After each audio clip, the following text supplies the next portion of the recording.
For several reasons, The Good Doctor's long-anticipated series finale wrapped the series up perfectly.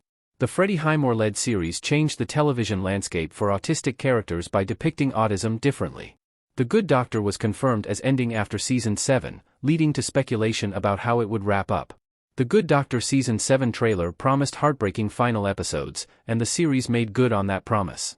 Halfway through the final season, medical resident Asher Wolk was murdered in a hate crime, and several episodes were devoted to the character's grief over his passing. Dr. Glassman also revealed in the penultimate episode that his brain cancer had returned and was terminal, setting up an emotional final storyline.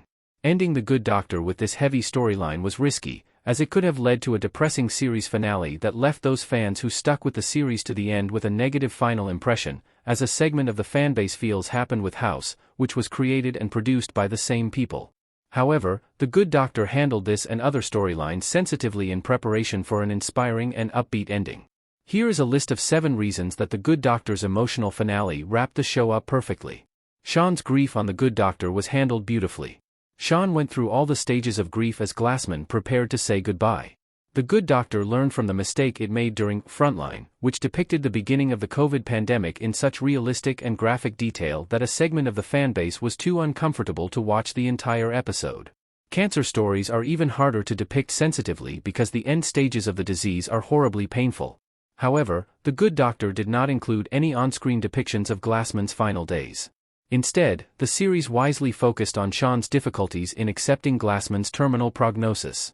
This focus allowed Sean to go through all the stages of grief and to ultimately be able to honor what Glassman meant to him and to the world. Sean refused to accept that no treatment could prolong Glassman's life and lashed out in anger that Glassman wouldn't accept experimental treatment, but eventually forgave Glassman for surrendering to his disease and honored his memory by creating the Neurodiversity in Medicine Foundation. This grief mirrored what a segment of the audience was feeling as it became increasingly clear that there would be no miracle cure during the wrap-up.